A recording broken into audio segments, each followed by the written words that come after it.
Airlift করে নিয়ে এসে সিংহাসনে বসিয়ে দেওয়া একটা ছোকরা, সে 60 বছর ধরে রাজনীতি করছে, একটা লোকের বাড়ির সামনে দাঁড়িয়ে হুমকি দিচ্ছে। যেহেতু আজকে আমার সঙ্গে 500টা পুলিশ রয়েছে, কিছু বলতে গেলে তাকে ধমকে থাপিয়েও দেওয়া হয়েছে। সেটা যখন দেখেছি, অন্তত আমি কোনো আত্মসম্মান যারা এইটুকু আছে তারা অপমানিত হওয়ার জন্য কোনো মুখ খুলতে যাবে না। একদল দালাল শ্রেণীর লোক সবসময় আমাদের সর্বোচ্চ নেতৃত্ব যারা রয়েছেন তাদেরকে ঘিরে রাখতো, যে সমস্ত জায়গায় এই লোকগুলো মাছির মতো ভনভন ভনভন করে উঠছে। হঠাৎ থেকে কারা, কে বা কারা ভাড়াটে সেনা দলকে নিয়ে চলে আসলো আইপ্যাক জন্য। প্রফেশনাল ফিজ হচ্ছে 800 কোটি টাকা। যতই আপনি ডিবিটি করুন, ডাইরেক্ট বেনিফিট ট্রান্সফার, সেটাতেও কিভাবে ম্যানিপুলেশন হচ্ছে শুনে একটা উদাহরণ দিচ্ছি। আমি 100 দিনের কাজ করি, মানুষকে দিতে হবে। ঘরে বসে জব কার্ড তৈরি করা হলো যে এই 100টা লোক আমার ওয়ার্ডে, এই গরিব মানুষগুলোকে কাজ দেওয়া হবে। কিচ্ছু কাজ দেওয়া হচ্ছে না। ওই যে টাকাটা ওদের নির্দিষ্ট থাকছে, যে ডেলি যে ওয়েজটা ওরা পাবেন, সেই টাকাটা ওকে হয়তো 50 টাকা ধরিয়ে দিল, তাকে কোনো কাজ করতে হবে না। ও টিপসইটা নিয়ে নিল, ঘরে বসে রেজিস্টারে, বাকি টাকাটা নিজের পকেটে পড়ে নিল। এইভাবে হয়েছে। জীবনে কোনোদিনও সব চক্করে পড়িনি। আমি ওই সিবিআই ইডি চক্করে পড়বো না। যারা কয়লা বালি গরু পড়ু পড়ছে তারা পড়েছে, পড়ুন, চলতে থাকুক party. I am not to want to be a party to that. আর একটা কোথাকার কে সিভিক ভলেন্টিয়ার, সে রাত 3টের সময় কোথা থেকে চলে আসলো, 9টার সময় চলে আসলো। সে জানলো কি করে যে অত বড় একটা হিউজ বিল্ডিং আরজি কর, তার কোথায় সেমিনার হল আছে, ও সেমিনার কথাটা উচ্চারণই করতে পারবে না। একটা লম্পট, একটা অসভ্য, একটা ইতর, একটা জানোয়ার, সে সেমিনার শব্দটা উচ্চারণই করতে পারবে না। তো সুতরাং সে জেনে ফেললো কোথায় সেমিনার হয়।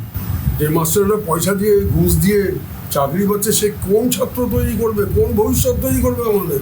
গোটা শিক্ষা ব্যবস্থাটাকে পশ্চিম বাংলাতে অন্তত এটা কখনো হয়নি। সিপিএম আমাদের ওদের ক্যাটাগরি করে কিছু চাকরি দিয়েছে, কারো কাছ থেকে টাকা নিয়ে চাকরি দিয়েছে, বা যোগ্য লোক চাকরি পায়নি, এটা আমি মানতে রাজি নই।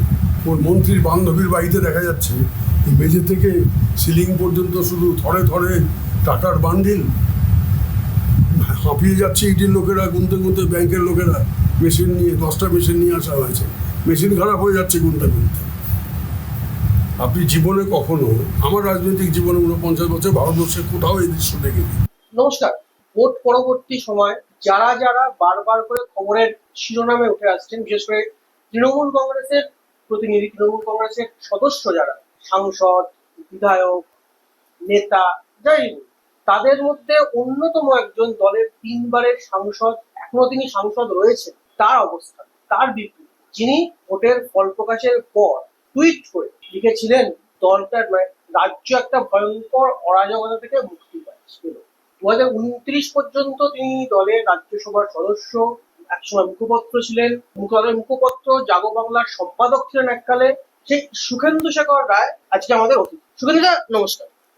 সুখেন্দুদা, যে বিভিন্ন বিষয় নিয়ে ভোট পরবর্তী সময় আপনার অবস্থান, আপনার টুইট, বিশেষ করে আপনি যে টুইট করেছিলেন যে রাজ্য একটা ভয়ঙ্কর অরাজক অবস্থা থেকে মুক্তি পেল, এই যে বিষয়টার পর থেকে বেশ কয়েকজন বিভিন্ন মাধ্যমে আলোচনা সমালোচনা শুরু হয়েছে, এবং বারবার বলা হচ্ছে যখন দলের ভালো সময় আপনি ছিলেন, 3বারের সাংসদ হয়েছেন, দল আপনাকে রাজ্যসভায় পাঠিয়েছে। যখন দল বেগতিক অবস্থা, কঠিন সময়ের মধ্যে আপনি সেই সুবিধাবাদীদের মধ্যে একজন, যিনি সরে যাচ্ছেন বা সরে গিয়েছেন। বিশেষ করে আমরা দেখতে পেয়েছি আপনার যে অবস্থানটা আরজি করের ঘটনার পর থেকে পুরোটাই পাল্টে যায়, এবং আপনি সরাসরি দলের বিরুদ্ধে আঙুল তোলেন, দলের একটা গোষ্ঠীর বিরুদ্ধে আঙুল। একটু স্পষ্ট করে বলবেন, মানে আপনার এই অবস্থানটা কেন, এরকম কেন?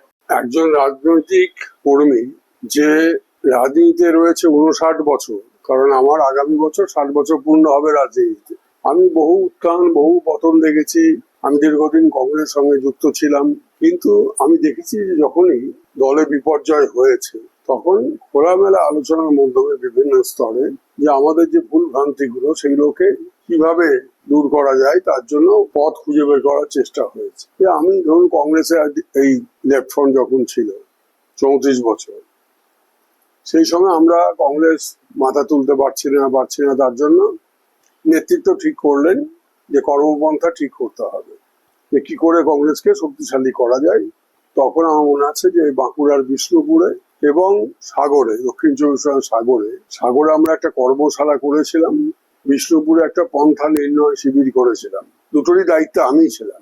প্রদেশ কংগ্রেসের পক্ষ থেকে আমাকে দায়িত্ব দেওয়া হয়েছে। তাতে বিভিন্ন ক্লাস্টার তৈরি করে তাদের মধ্যে বিভিন্ন নেতৃত্বকে, জেলা নেতৃত্ব, ব্লক নেতৃত্ব, প্রাদেশিক নেতৃত্বকে ডেকে তাদের কি মতামত বিভিন্ন বিষয় নিয়ে আলাপ আলোচনার মধ্য দিয়ে একটা চেষ্টা করা গেছিল যে কিভাবে দলকে জনমুখী করে তোলা যায়, আবার বিশ্বাস ফিরিয়ে আনা যায়, দলের প্রতি মানুষের আস্থা ফিরিয়ে আনা যায়, তার চেষ্টা করা হয়েছিল। আমি 2011 সাল থেকে তৃণমূল কংগ্রেস দলে আছি। রাজ্য কর্মসমিতিতে ছিলাম, জাতীয় কর্মসমিতিতে ছিলাম। তো আমি কখনোই কোনো মিটিংয়ে পারস্পরিক আলোচনা বলতে বা মত বিনিময় বলতে যা বোঝায় এটা কখনোই আমি দেখিনি বা শুনিনি। যেমন আজকে আপনার সঙ্গে আমি কথোপকথন করছি, এটা ওয়ান ওয়ে ট্রাফিক না। আপনি প্রশ্ন করছেন, আমি উত্তর দিচ্ছি। তো আলোচনা, একটা মিটিং যখন, মিটিং কথাটা শব্দটা কি? সভা। সভা মানে সমবেত হবে বেশ কিছু মানুষ।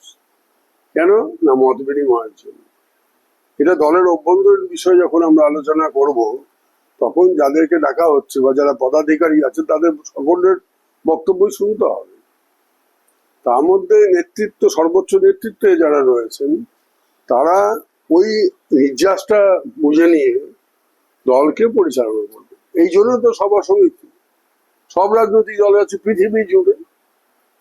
আমি সবকটা মিটিংয়ে দেখতাম যে কিছু নির্দেশ দেওয়া হতো, এটা করতে হবে, সেটা করতে হবে, সেটা করতে হবে, প্রি ডিটারমিন্ড কতগুলো ইনস্ট্রাকশনস। তার মানে আমরা প্রত্যেকেই কম বেশি দলরা ছিলাম, আছি। এটা ঘটনা যে কারো কোনো ব্যক্তি মতামত প্রকাশ করার কোনো স্কোপ কোথাও নেই। কেউ কখনো কিছু বলতে গেলে তাকে ধমকে থামিয়েও দেওয়া হয়েছে। সেটা যখন দেখেছি, অন্তত আমি, কোনো আত্মসম্মান যাদের এইটুকু আছে তারা অপমানিত হওয়ার জন্য কোনো ওই রকম মুখ খুলতে যাবে না। এটা করে হজম করে থাকতে হয়েছে, বাধ্যবাধকতা। এটাই হয়েছে দিন রাত। আর একদল দালাল শ্রেণীর লোক, তাদের মধ্যে কেউ আইএস অফিসার, কেউ আইপিএস অফিসার, কেউ মন্ত্রী, কেউ দলের পদাধিকারী, সবসময় আমাদের সর্বোচ্চ নেতৃত্ব যারা রয়েছেন তাদেরকে ঘিরে রাখত। এবং আপনারা দেখেছেন লক্ষ্য করে সাংবাদিক হিসেবে যে সমস্ত জায়গায় এই লোকগুলো মাছির মতো ভনভন ভনভন করে উঠছে। একবারে চীনের প্রাচীর দিয়ে ঘিরে রেখেছে, এখানে আপনি পোল ভল্ট দিয়েও ঢুকতে পারবেন না। এতে হয় কি, সর্বোচ্চ নেতৃত্ব, গ্রাউন্ড স্তর, জনসাধারণের যে আশা আকাঙ্ক্ষা বা জনসাধারণের মধ্যে কোনো বিষয়ে প্রতিক্রিয়া কি হচ্ছে না হচ্ছে, তাদের কি যন্ত্রণা বা অসুবিধা হচ্ছে, এইটা প্রপারলি ওপর তলায় আসে না। এইভাবে দলটা চলছিল। এখন এটা তো ঠিক যে মমতা ব্যানার্জির নেতৃত্বে তৃণমূল কংগ্রেস একটা দীর্ঘ সংগ্রামের মধ্য দিয়ে মানুষের আশীর্বাদ দিয়ে 34 বছরের বাম অপশাসনকে দূর করতে সক্ষম হয়েছিল। তারপরে তো দায়িত্বটা আরো বেড়ে যায়। এই বিপুল জনসমর্থন বহুদিন বাদে একজন বিরোধী নেতা পেলেন এবং দল পেল, এবং 34 বছরের একটা জগদ্দল পাথরকে সরাতে পারলো। তো এইরকম একটা কাণ্ড যখন ঘটে তখন দায়িত্বটা বেড়ে যায়।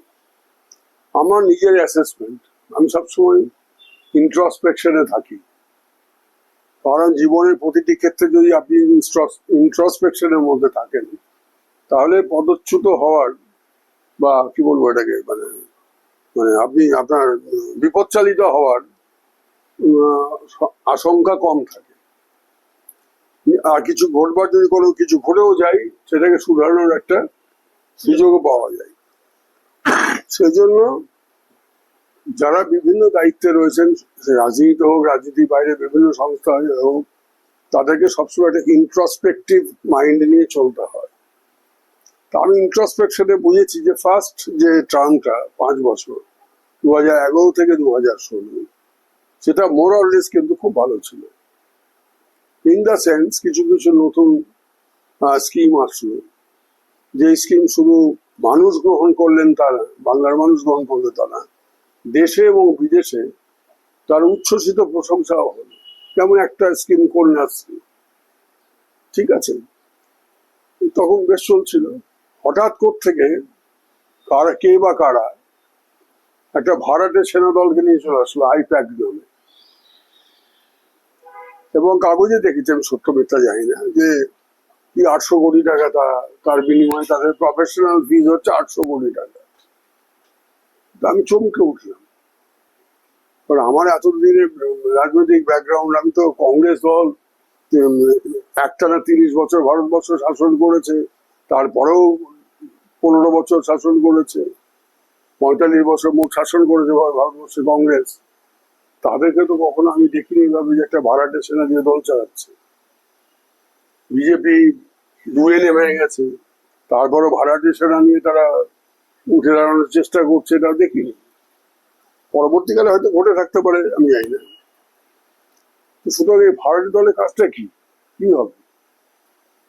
এবং তারা এসে নানা রকম কি না কি সোশ্যাল ইঞ্জিনিয়ারিং করবে, করে সব কি সব স্কিম দিতে শুরু করে। তারপর তো কি হলো ব্যাপারটা, এই যে কেন্দ্র সরকার রাজ্য সরকারের যতগুলো স্কিম আছে, আপনি যদি ফিনান্স কমিশনের রিপোর্ট পড়েন, লাস্ট এনকেসিং এর নেতৃত্বে যে ফিনান্স কমিশনের রিপোর্টটা যদি আপনি পড়েন ঠিক মতো, বারবার একাধিক ফিনান্স কমিশন এবং সরকারিয়া কমিশন, পুঞ্জি কমিশনও বলেছে সেন্ট্রাল স্টেট রিলেশনস এর ওপর যে এত 100টা স্কিমের দরকার নেই, এগুলোকে রেশনালাইজ করো, স্কিমগুলোকে ইন্টিগ্রেটেড করো, তাহলে তার সুফলটা অনেক বেশি পাবেন মানুষ। সরকার নিযুক্ত 4টে কমিশন, 3টে কমিশন, সরকারিয়া কমিশন, পুঞ্জি কমিশন এবং টাইম টু টাইম যে ফাইন্যান্স কমিশন তৈরি হয়, তারা পর্যন্ত এই কথাটা বারবার অ্যাডভাইসটা দিয়েছে। না কেন্দ্র সরকার মেনেছে, না রাজ্য সরকার মেনেছে। এই কারণগুলো যখন খুঁজতে যাচ্ছি, তখন দেখছি চারিদিক থেকে, সর্বত্র, আমার রাজ্যে পড়ে না, সারা ভারতবর্ষে বিভিন্ন দুর্নীতির ভীষণ ভয়ঙ্কর ভয়ঙ্কর সব অভিযোগ আসছে। তার মানে কি আপনি বলছেন যে এই যে একাধিক স্কিম করা, মানে বিশেষ করে রাজ্য সরকারের এইগুলো, সেইগুলোর মধ্যেই দুর্নীতি, বিপুল দুর্নীতি এখন যে মানে জেলায় জেলায় পাড়ায় পাড়ায় যে তৃণমূল নেতা পঞ্চায়েত প্রধানদের দুর্নীতি প্রকাশ্যে আসছে, তার বীজ ওই স্কিমগুলোর মধ্যেই লুকিয়েছিল। ন্যাচারালি ফান্ডটা তো এই স্কিমগুলোর মতো যে চ্যানেলাইজড হচ্ছে গ্রাউন্ড লেভেল। যত আপনি ডিবিটি করুন, ডাইরেক্ট বেনিফিট ট্রান্সফার, সেটাতেও কিভাবে ম্যানিপুলেশন হচ্ছে শুনে একটা উদাহরণ দিচ্ছি।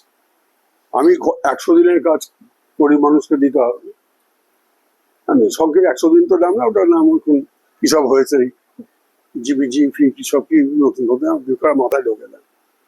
ওটা ছিল ওই Mahatma Gandhi national rural development scheme,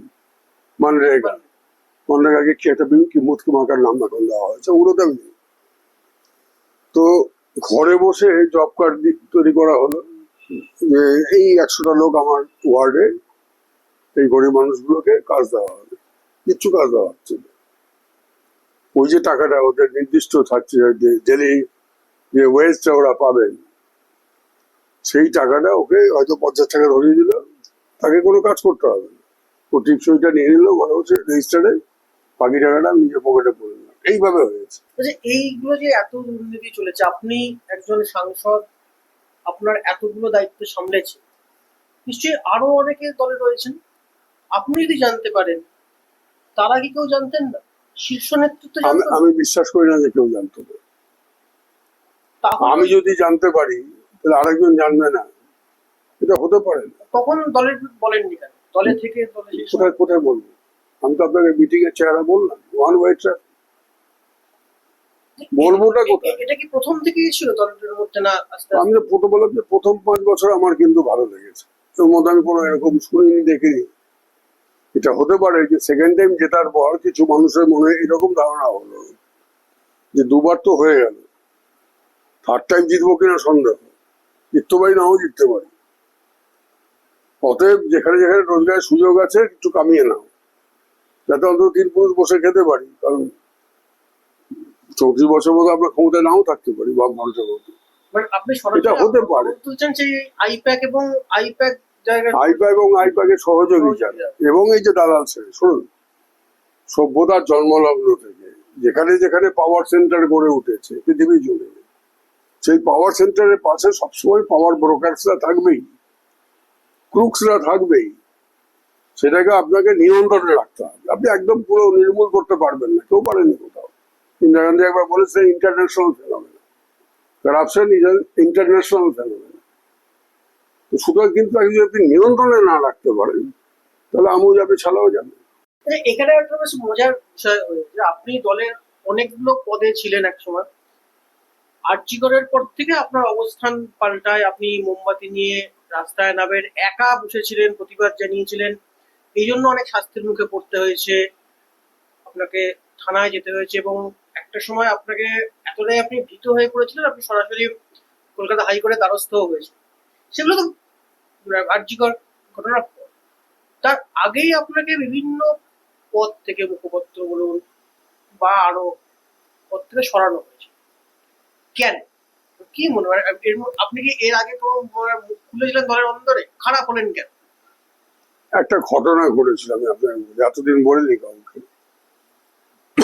দলের ভেতরে কথা সবসময় বাইরে বলা উচিত নয়, যতটা নিজেকে সংযত রেখে কাজ করা যায়। হঠাৎ একদিন আমার কাছে একটা লোক আসলো, আমার দলের লোক না, তারা বোধহয় ওই সব আই দালাল যারা, ওদেরই কেউ হবে। আমি তখন জাগো বাংলার এডিটর। বললো যে অমুকে পাঠিয়েছেন এই ড্রাফটটা, এই চিঠিটা আপনার, আমার নামে একদম চিঠি রেডি করা, এটা আপনাকে সই করে দিতে হবে, এটা আজকে জমা দিতে হবে আমাদের। কোথায় দেখছেন কি দেখছি একটা সিবিআই এর নোটিশের উত্তর। তাই কিসের নোটিশ, এ তো কিছু জানে না, বলতে পারছে না কে পাঠিয়ে দেবো, বললো অমুকে পাঠিয়ে। তাকে আমি ফোন করলাম যে এই যে সিবিআই নোটিশের যে উত্তরটা তোমরা বানিয়ে আমাকে পাঠাচ্ছ, তোমরা তো জানো যে 1979 সাল থেকে কলকাতা হাইকোর্টে আমি প্র্যাকটিস করি, একটু আইন টাইন জানি, বুঝি টুঝি, বটতলার উকিল হতে পারি কিন্তু একটু আনি, আর সব মামলাতে আমি হারিনি কখনো। তো আমাকে ওই সিবিআই নোটিশটা পাঠাও, কি আছে তার মধ্যে দেখবো, তার কি রেফারেন্স কিছু হয় না। আকাশ পাতাল, আমাকে জীবনে কোনদিন সিবিআই ইডি এখন কোনো নোটিশ পাঠায়নি, কিছু না। তারপরে পাঠালো হোয়াটসঅ্যাপে, তো সেরকম সিবিআই একটা নোটিশ পাঠিয়েছে টু দ্য এডিটর জাগো বাংলা। সেই নোটিশে বলা হয়েছে যে 2011 সালের অমুক তারিখে, অমুক মাসের অমুক তারিখে মাননীয় মুখ্যমন্ত্রীর একটি চিত্র প্রদর্শনী হয়েছিল, সেখানে অনেক ছবি বিক্রি হয়েছিল। সেই বিক্রির যে সেল প্রসিডস, তার একটা অংশ জাগো বাংলার অ্যাকাউন্টে গেছিল। সেই হিসেব নিয়ে সেই হিসেব সমস্ত যা যা ট্রানজাকশন হয়েছে ওই sale proceeds in regard to Jago Bangla, ওই ছবি বিক্রির সেই হিসেবগুলো পাঠান। তো আমি তারপর একটু ভেবে বললাম যে এটা কি। প্রথম কথা যে CBI notice is expressly illegal, আমাদের লয়ের ভাষায় আমরা বলি expressly illegal, on the face of it is illegal. কারণ হচ্ছে কোনো সংবাদপত্রের কোনো এডিটর কোনো ফিনান্সিয়াল ট্রানজাকশনের সঙ্গে জড়িত থাকেন না তার কাগজে। তার জন্য দেখার জন্য তারা খাজাঞ্চি নন, তারা এডিটার, তিনি কন্টেন্ট দেখবেন যে কোন কন্টেন্ট যাবে কোন কন্টেন্ট যাবে না ইত্যাদি ইত্যাদি, যে কাজগুলো তাদের ডোমেনে রয়েছে। ফাইন্যান্সিয়াল ম্যাটার, অ্যাডভার্টাইজমেন্ট ইত্যাদি তাদের আলাদা সেকশনে তারা দেখে। সুতরাং সিবিআইটা জানে না, আজ ওই না জেনে থাকে তো দিলাম, ওই এটা উত্তর দেবে যে your notice is not acceptable in view of the fact that this is the duty of the editor, no other things is looked after by the editor. এইটুকু বলে পাঠিয়ে দাও। নোটিশ পাঠা তখন দেখায় না, আজকের মধ্যে পাঠাতে হবে, তুমি ওটা সই করে দেওয়া হয় না। I'm the last person to sign it. সেই আপনি খারাপ হওয়া শুরু করলেন। Moreover, আমি মাস এবং ডেট দেখে নিয়েছি এবং সাল দেখে নিয়েছি। At that point of time I was in Congress. যে সময়কার কথা সিবিআই লিখছে, যে ঘটনার কথা, that time I was in Congress. I joined the Trinamool Congress in the month of July 2011. And it dates back to January or February 2011. How can I live even otherwise? প্রথমত আমি তো এমনিতে লিখবো না, কারণ এটা ব্যাড নোটিস। তৃতীয়ত হচ্ছে আমি যদি তোমার কথা বলে আজকে সই করে পাঠিয়ে দিই, তারপর যদি আমাকে ডেকে পাঠায়, তো আমাকে তো গিয়ে বলতে হবে at that point of time I was not in the party, Trinamool Congress, so I do not know anything. তখন তো আমাকে চেপে ধরে, তাহলে আপনি এই উত্তর পাঠালেন কেন তখন? তার মানে আপনি উত্তরটা ফলস উত্তর পাঠিয়েছেন, তার মানে আপনি সব জানেন, ধামাচাপা দেওয়ার জন্য করেছেন। তো আমার চিঠির মতো দিয়ে আমি নিজেই ফেসে যাবো। তো আমি রিকোয়েস্ট করি অন্য কাউকে দিয়ে শুরু করো, কাকে দিয়ে করায় অমুক তমুক শাসক। সিবিআই উচিত ছিল পার্টির ট্রেজারের কাছে প্রশ্ন করা, পার্টির জেনারেল সেক্রেটারির কাছে চিঠি পাঠানো, যে পার্টির পক্ষ থেকে জাগো বাংলাতে যে টাকা যেত, টাকাটা তো এসছে পার্টি থেকে, কারা পাঠিয়েছে, কী পাঠিয়েছে, কীভাবে খরচা হয়েছে, তারা উত্তর দিতে পারবে, অন্য কেউ তো উত্তর দিতে পারবে না। যাই হোক, সব হলো টলো, আমি সই করলাম না, অ্যাজ পাবলিশার নিয়ে তারপর ডিরেক্ট ফোন করেছে। আমি ডিরেক্টকে বললাম, তুমি পাবলিশার আছো, তুমি সই করে দাও। তো এত মনে হয় যে না করলে কিছু হবে না, তুমি করে দাও। তারপর বোধহয় ও করেছে। পরে একদিন ডিরেক্ট আমার বাড়িতে এসে বলছিলাম, তারপরে সব পথ থেকে যে সরিয়ে দেওয়া হয়েছে সেটা ওই কারণে যে আপনি সিবিআই চিঠিটা উত্তর দেন, না ভালো। আমার ঠাকুরটা জীবিত হয়ে বললেও আমি চিঠি উত্তর সই করতাম।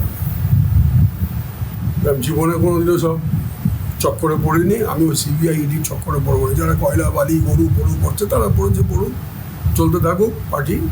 I am not to want to be a party to that.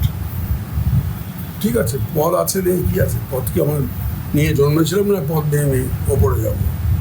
আমি তো কারো কাছে ভিক্ষাং দেহি বলে কখনো হাত পাতেনি, আর রণং দেহি বলে কাউকে চোখও দেখায়নি, কারণ I am a soft target all the time. আর তৃণমূল করার প্রথম লগ্ন থেকে আমার মধ্যে একটা দ্বিধা এবং সংকট সবসময় কাজ করত। নাম্বার ওয়ান, যে তৃণমূল যখন তৈরি হয় তখন আমি ছিলাম না, আমি কংগ্রেসে ছিলাম। I am A lateral entry. এটা আমাকে প্রিক করতো আমার কনসেন্সকে অল দ্য টাইম, যে বেশি মাতব্বরি করো না, যেটুকু তোমার দায়িত্ব দিচ্ছে তুমি সেটুকু দায়িত্ব পালন করো। আমাকে রাজ্যসভাতে যেটুকু দায়িত্ব দেওয়ার করেছে, ন্যাশনাল অ্যাভারেজ যা পারফরমেন্স বিভিন্ন দলের এমপিদের, আমার তার চেয়ে বেশি আছে। অন্যান্য দলের অনেকের আছে, আমারও আছে। I am happy with that, that আমার পারফরমেন্স ওয়াইজ আমাকে কেউ আঙুল তুলতে পারবে।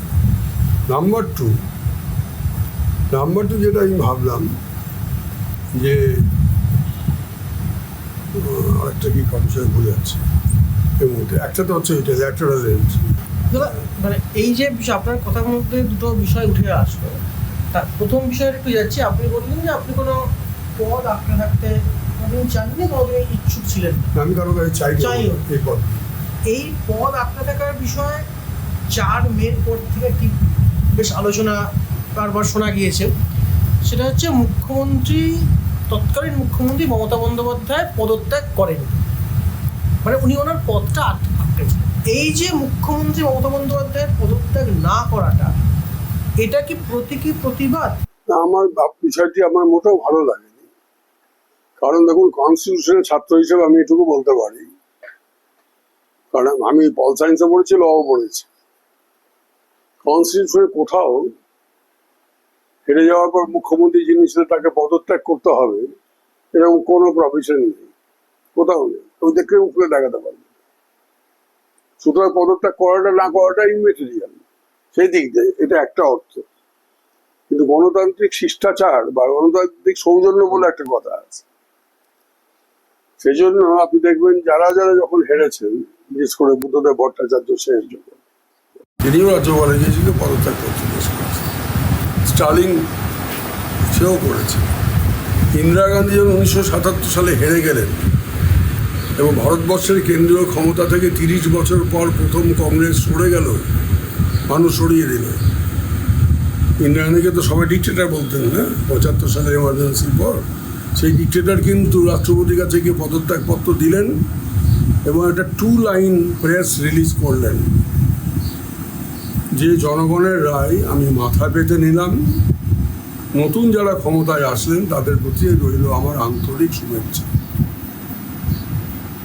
এটাকে বলে গণতান্ত্রিক শিষ্টাচার বা গণতান্ত্রিক সৌজন্য। এটা কোনো ডিক্টেটর দেখান না। মানে আপনি সরাসরি বলছেন মমতা বন্দ্যোপাধ্যায় গণতান্ত্রিক সৌজন্য দেখাননি? আমি ইন্দিরা গান্ধী বলছি, আমি যে আমাদের সেই নজির আছে, আপনার কথা যদি একটু There was no compulsion on the part of Indira Gandhi to go to the President of India to submit her resignation or to issue such press statements. যারা ওদেরকে হারিয়েছে তাদেরকে শুভেচ্ছা জানিয়েছে। এইরকম একটা মহান নজির থাকার পরেও যদি আমি এই নজিরটাকে ফলো করি তাতে কি আমার ইমেজ রিফারবিশড হবে, আমার ইমেজটা আমার প্রতি লোকের সহানুভূতি বাড়বে, আমার দলের প্রতি লোকের সহানুভূতি বাড়বে, নাকি লোকে ক্রুদ্ধ হয়ে যাবে যে কেন হেরে যাওয়ার পরে হারিয়ে যাওয়ার পর কেন ওদেরকে সৌজন্য জানানো হচ্ছে? কোনটা বেটার ওয়ে? এই জন্য বলি ইন্ট্রোস্পেকশন অ্যান্ড রেট্রোস্পেকশন অলসো। আপনি বলেন মুখ খুলি নিয়ম ভারতবর্ষে 800টা এমপি লোকসভা রাজ্যসভা মিলিয়ে। I was the first MP, lone voice among the MPs, to tweet that day after tomorrow, the dharna has been called. Like millions of Bengali families, I have also a daughter and a granddaughter. I will join the dharna. ঠিক আছে, 48 hours আমি অপেক্ষা করে বসে আছি। I did not receive a single call from anybody from my party. একটা তো কেউ জিজ্ঞেস করতে পারতো এটার উপর, যে লোকটা কোনোদিন কিছু বলে না, চুপচাপ থাকে, সেই লোকটা আজকে এরকম বলছে কেন? এটা কি সুবিধাবাদী একটা পদক্ষেপ? এটা কি একটা সুবিধাবাদী পদক্ষেপ, নাকি মানুষের পাশে থাকাটা একটা ল মেকার বা একজন রাজনীতিবিদের দায়িত্বের মধ্যে পড়ে? আমার তো দুটো সত্তা।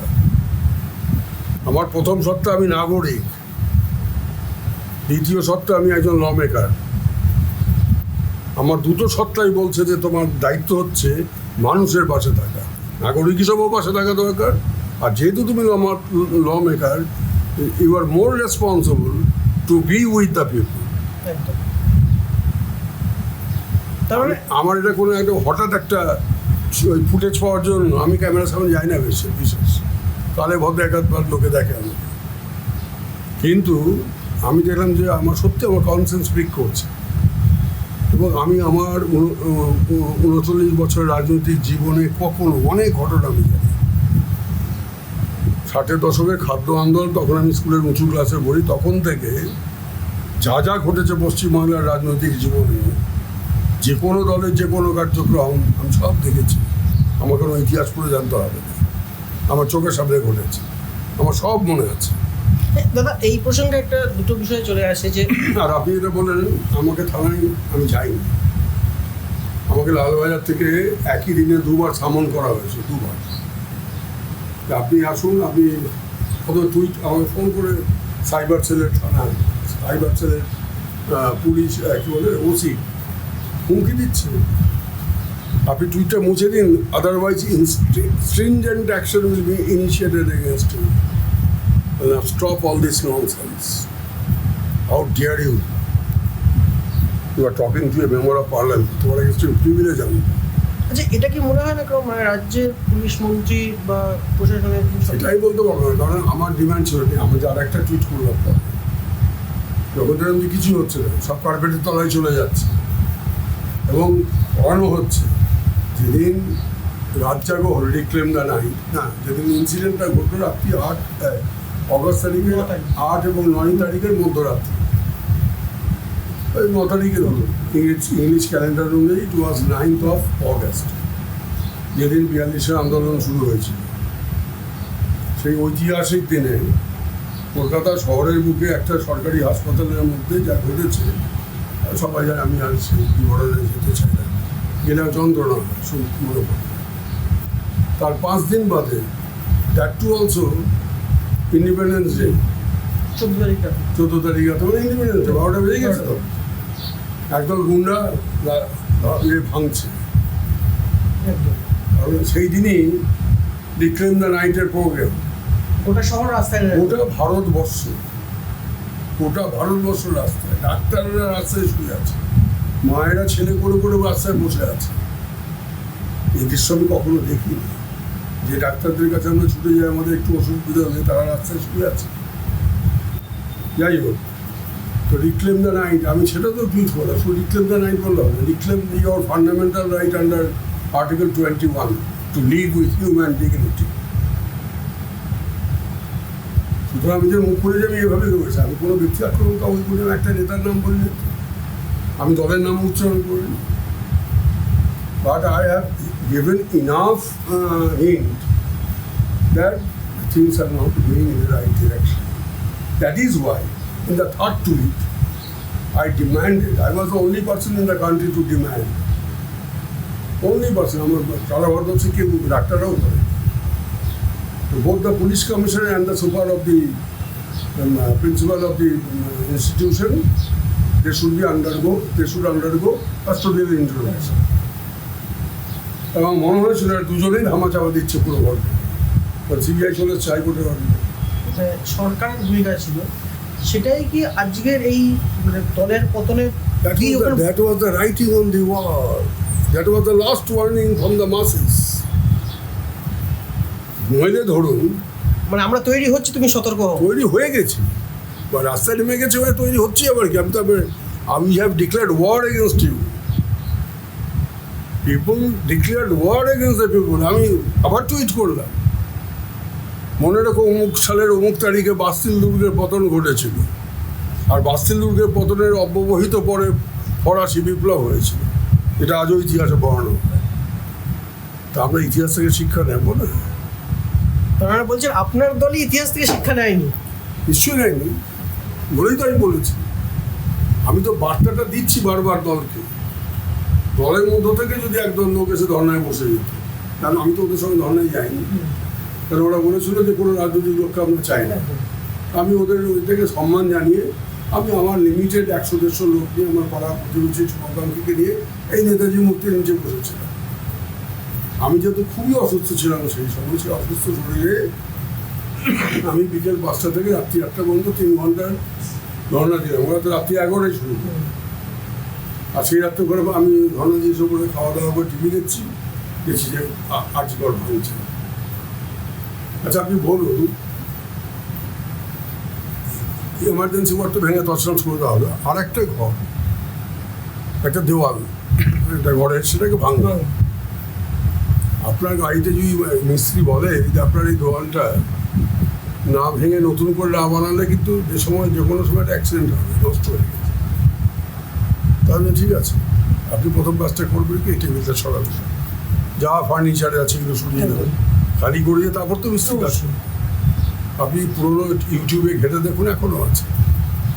All furniture remain intact inside the room, television, computer, fan, AC machine, খাট, টেবিল, চেয়ার, সব যেমনকার তেমন রয়েছে। আর একটা দেওয়াল শুধু ভাঙা, হ্যামারিং করে যত তাড়াতাড়ি ভাঙা যায়। কথা আছে আর্জিত, এগুলো বুঝতে কি ল পড়তে হয় নাকি? Just apply your common sense. আর একটা কোথাকার কে সিভিক ভলেন্টিয়ার, সে রাত 3টের সময় কোথা থেকে চলে আসলো, 9টার সময় চলে আসলো, সে জানলো কি করে যে অত বড় একটা হিউজ বিল্ডিং আরজি কর, তার কোথায় সেমিনার হল আছে, ও সেমিনার কথাটা উচ্চারণই করতে পারবে না। একটা লম্পট, একটা অসভ্য, একটা ইতর, একটা জানোয়ার, সে সেমিনার শব্দটা উচ্চারণই করতে পারবে না। তো সুতরাং সে জেনে ফেললো কোথায় সেমিনার হল, জেনে ফেললো সেখানে খুঁজে গিয়ে সেখানে একটা ভাঙবে না, সেখানে গিয়ে তাকে নাকি সেই রেপ করেছে এবং খুন করেছে। সে জানলো কি করেছে, ওখানে একটা মেয়ে ঘুমাচ্ছে। খবরটা কে দিল? কে বলেছিল সুইসাইড? প্রথমে যে আপনার মেয়ে অসুস্থ হয়ে পড়েছে, তারপরে কে বলেছিল যে সুইসাইড করেছে? Under whose instructions this message was conveyed to the parents of the victim? তো আমি লিখেছিলাম যে hundreds of questions are there. তো আমি যখন একটার পর একটা এগুলো করছি, তখন কোনো আমাকে কেউ একটা ফোন করলো না, কিচ্ছু করলো, তাই বুঝলাম দল থেকে সরে যাচ্ছে। দাদা, এই সামগ্রিক বিষয়ের পরে ভোট পরবর্তী সময় অভিষেক বন্দ্যোপাধ্যায়, আপনার দলের সর্বভারতীয় সাধারণ সম্পাদক, তিনি সোনারপুরে গিয়ে বিভিন্ন রকম বিক্ষোভের মুখে পড়লেন।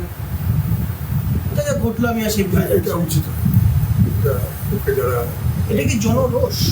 অবশ্যই অবশ্যই না, যেটা কারণ আমি এই যে আপনার সঙ্গে কথা বলছি, আপনি একটা পডকাস্ট করবেন, শুনে কিছু লোক তো দেখবেন, এবং তাদের আমার সম্পর্কে কিছু একটা ধারণা হতে হবে, পজিটিভ হোক নেগেটিভ হোক, একটা ধারণা বা দুটোই হবে।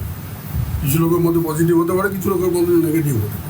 আবার সবার মনেই আমার বিরুদ্ধে একটা নেগেটিভ ওপিনিয়ন ফর্ম করতে পারে অথবা পজিটিভ। আমি যখন পাবলিক লাইফে আছি, আমার প্রত্যেকটা শব্দ বলার সময় আমাকে একটা সংযম রক্ষা করতে হয়। এটা আমাদের বেসিক ট্রেনিং ছিল। আমি যাদের সঙ্গে দল করেছি ছোটোবেলা থেকে, বরকত সাহেব এবং প্রণব মুখার্জি, মূলত যে প্রণব মুখার্জি তার আত্মজীবনী তো আমার সম্পর্কে লিখে গেছেন, my close associate and guide, I am মানে ever indebted to him for this blessings.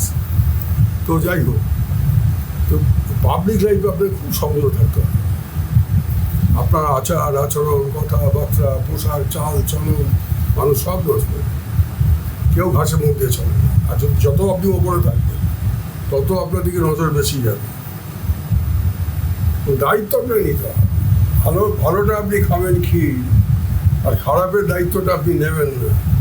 মানুষ পঞ্চায়েত স্তর থেকে শুরু করে সর্বোচ্চ স্তর পর্যন্ত rampant corruption, and corruption has been institutionalized. মাস্টারদের চাকরি বিক্রি হচ্ছে। যে মাস্টাররা পয়সা দিয়ে, ঘুষ দিয়ে চাকরি পাচ্ছে, সে কোন ছাত্র তৈরি করবে, কোন ভবিষ্যৎ তৈরি করবে আমাদের? গোটা শিক্ষা ব্যবস্থাটাকে পশ্চিম বাংলাতে অন্তত এটা কখনো হয়নি। সিপিএম আমলে ওদের ক্যাটারি করে কিছু চাকরি দিয়েছে, কারো কাছ থেকে টাকা নিয়ে চাকরি দিয়েছে, বা যোগ্য লোক চাকরি পায়নি, এটা আমি মানতে রাজি নই।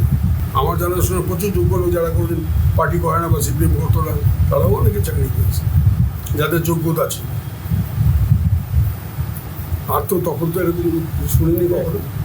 তারপরে সুলতান একটা ওর মন্ত্রীর বান্ধবীর বাড়িতে দেখা যাচ্ছে মেঝে থেকে সিলিং পর্যন্ত শুধু থরে থরে টাকার বান্ডিল, হাঁপিয়ে যাচ্ছে ইডির লোকেরা, গুনতে গুনতে ব্যাংকের লোকেরা মেশিন নিয়ে, 10টা মেশিন নিয়ে আসা হয়েছে, মেশিন খারাপ হয়ে যাচ্ছে গুনতে গুনতে। আপনি জীবনে কখনো, আমার রাজনৈতিক জীবনে 49 বছর ভারতবর্ষে কোথাও এই দৃশ্য দেখিনি। হিন্দি সিনেমাতেও দেখায়। এটা কি উত্তর তাহলে? তারপর আপনি মানুষকে দোষারোপ করবেন। আমি আমার দলে এখনও টেকনিক্যালি একজন এমপি আছে, কারণ তার বিরুদ্ধে আমরা নোটিশ দিয়েছি স্পিকারের কাছে। স্পিকার তাকে এখনও সংসদ পদ থেকে তাকে বহিষ্কার করেনি। তার বাড়ির সামনে দাঁড়িয়ে আমি বলছি, ডাক সারা, কোন বাপ আছে? আমি 100 মিটারের মধ্যে দাঁড়িয়ে আছি।